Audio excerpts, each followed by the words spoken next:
Le syndrome de l'imposteur, c'est un truc de vieux. Bon, effectivement, ça peut paraître un peu surprenant comme ça quand je te le dis, mais je vais t'expliquer pourquoi. Le syndrome de l'imposteur, comme tout le monde le sait, c'est est-ce que je suis à ma place? Est-ce que je suis capable de? Est-ce que je peux faire ça? Est-ce que je peux changer de vie? Est-ce que je peux changer de travail?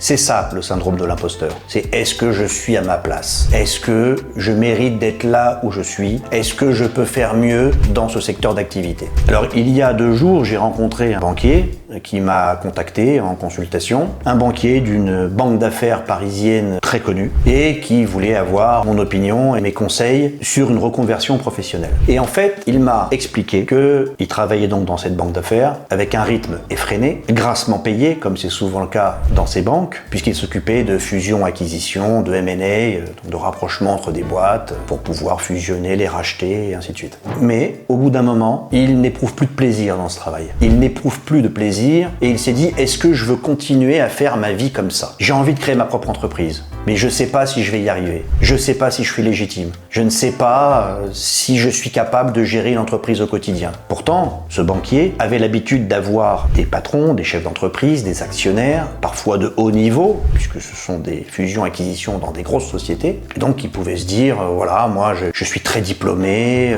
j'ai travaillé dans des grosses banques, je suis respecté, je gagne très bien ma vie, oui, créer une boîte, ok, ça va être facile. Mais il doute. Il doute parce qu'il ne sait pas si le quotidien d'une entreprise lui correspond. Et en discutant un peu plus avec lui, il m'a avoué que déjà, lorsqu'il est arrivé dans le monde de la banque, il avait déjà ce syndrome de l'imposteur. Il vient d'une ville de province, avec des parents qui ont été commerçants ou salariés. Et lorsqu'il est arrivé dans ces grandes banques, il en a fait plusieurs, mais la dernière est la plus prestigieuse, il voyait qu'il ne faisait pas partie du sérail. Il ne fait pas partie d'une espèce d'élite parisienne qui ont fait des très grandes écoles, avec des parents très influents, avec des parents qui sont des capitaines d'industrie. Non, lui, pas du tout. Et il avait déjà ce syndrome de se dire, est-ce que je suis vraiment à ma place ici? Il était à la fois fier du chemin parcouru, mais également, il avait toujours cette espèce de petite, pas honte, mais cette espèce de gêne par rapport à son parcours qui n'était pas le même que ceux avec qui il travaillait. Pourquoi je te dis c'est un truc de vieux,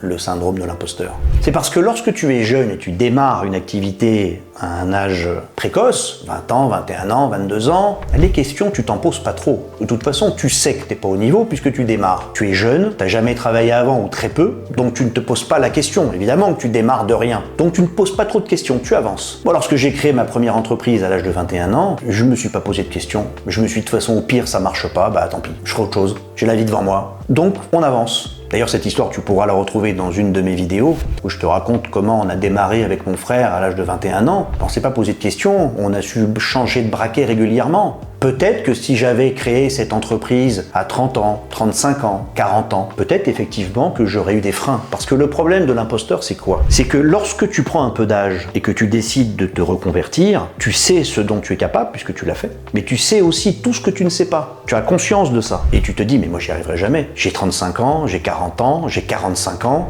il y en a d'autres qui font ça depuis 20 ans. Comment moi je vais pouvoir sortir du lot? Comment moi je vais pouvoir réussir? Comment moi je vais pouvoir me lancer? Tiens, je te cite un autre exemple. J'ai un ami qui m'a raconté récemment que lorsqu'il avait 22 ou 23 ans, il avait décidé de lancer des kits de protection féminine par abonnement. Mais il s'est pas posé de questions.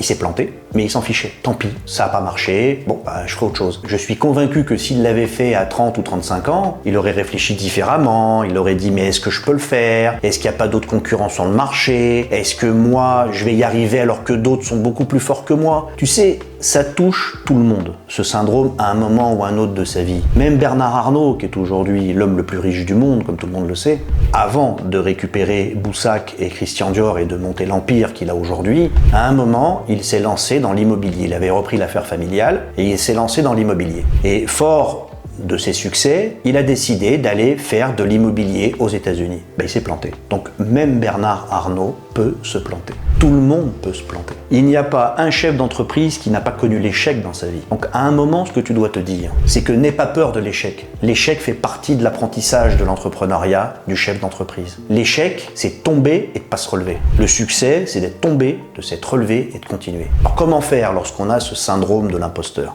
Lorsqu'on se dit j'y arriverai pas? D'abord, il faut te dire que les autres ne sont pas forcément meilleurs que toi. Ils ont le même cerveau que toi, ils ont la même vision que toi. Tente ta chance. Ce qu'il faut, c'est que tu te lances. Alors, au départ, ne prends pas de projet démesuré. Lance-toi sur des choses où tu vas te rassurer petit à petit des succès que tu vas avoir. Parce que, à force de te poser des questions en disant j'y arriverai pas, mais comment, tu te rends compte, ça va me prendre 2 ans pour essayer, et si jamais ça marche pas, et tu te poses des questions, et puis tu vas te réveiller 3-4 ans après, en te disant mais en fait, si il y a 4 ans, j'avais commencé, en me disant « Ah, mais ça va prendre 2 ans », en fait, ça ferait déjà 2 ans que tu aurais déjà commencé ton travail, que tu aurais déjà entamé ta mue. Donc à un moment, il faut arrêter de se poser des questions, il faut avancer. Si je reprends l'exemple de ce banquier qui était donc pétri de doutes sur son avenir, sur sa capacité, je lui ai posé la question, je lui ai dit « Mais ok, mais c'est quoi le déclencheur? Qu'est-ce qui fait qu'aujourd'hui vous pensez que vous pouvez y arriver seul ?» Puisqu'il a toujours travaillé dans des structures, certes de haut niveau, mais toujours avec des supérieurs hiérarchiques, avec des actionnaires. Il me dit « En fait, j'ai fait de l'immobilier locatif, et ça a très bien marché. Et je me suis rendu compte que je l'ai fait tout seul, ça a marché, et que donc j'étais capable de faire quelque chose tout seul. » Donc il a eu besoin de se rassurer sur un élément qu'il a mis en place seul.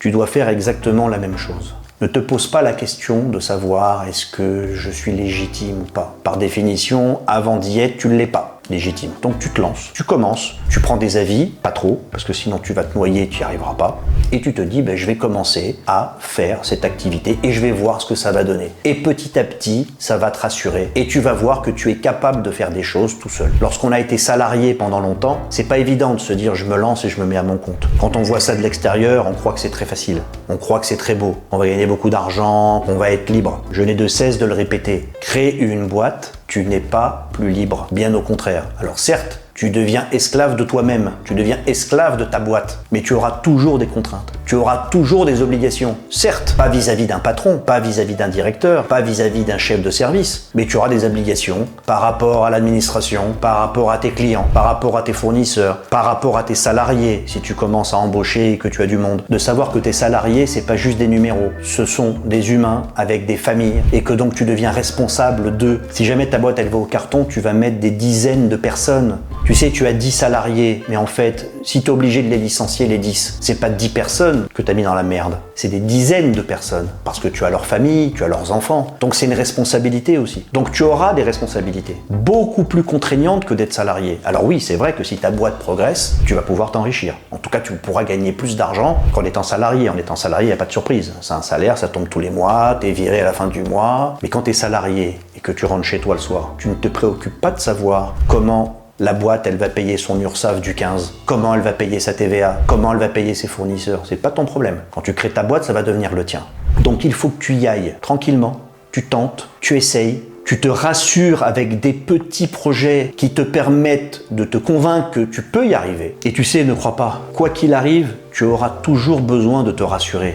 Là, j'ai un ami dont le beau-père, certification d'électricien. Il est juste, entre guillemets, électricien. Et pourtant, comme il est un peu malin et vif, il a fait des chantiers assez incroyables, dans des caves viticoles, des choses qui ont été assez incroyables par rapport à son statut d'électricien simple, entre guillemets, puisqu'il a fait des choses qui dépassaient le stade de sa formation et de ses compétences. Il a commencé à gagner de l'argent, puis il a investi dans l'immobilier. Aujourd'hui, il est à la tête d'une fortune considérable, mais il continue d'aller sur ses chantiers. Il continue de les suivre. Parce qu'il ne veut pas perdre ce fil de cette compétence. Il ne veut pas perdre ce qui a fait qu'il est devenu ce qu'il est devenu. Et quelque part, ça le rassure. Il le fait pour se rassurer. Je suis toujours capable de m'occuper de mes chantiers. Je suis toujours capable de faire en sorte que mon métier d'origine, je suis encore bon dedans. Donc tu vois que quel que soit le niveau, par exemple ce banquier, tu pourrais te dire, bardé de diplômes, grande banque d'affaires, un salaire conséquent, très bien payé, certes avec un travail de titan. Il n'y a pas d'horaire, il n'y a pas de week-end, il n'y a pas de vacances, mais il était grassement payé à fréquenter des patrons. Il doute. Donc le doute, il n'est pas que pour le simple, entre guillemets, salarié qui se dit mais est-ce que je suis capable? Tu t'aperçois que même des personnes qui ont fait fortune, on se doute à un moment ou à un autre. On l'a tous à un moment ou à un autre. Est-ce que je suis capable de faire autre chose? Est-ce que je suis capable de me lancer? Quand tu es jeune, tu te poses pas ces questions, tu fonces. Parfois tu te plantes, mais tu fonces. En prenant de l'âge, tu risques de te dire mais moi je suis pas légitime. Donc il faut dépasser ce stade. Encore une fois, il faut que tu t'attelles à des projets qui te permettent de te challenger, qui te permettent de te dépasser, mais sans aller jusqu'à la paralysie. Il faut pas que tu te dis j'y arriverai jamais, j'ai peur, petit à petit. Et à ce moment-là, tu vas te rassurer. Je te dis à très bientôt.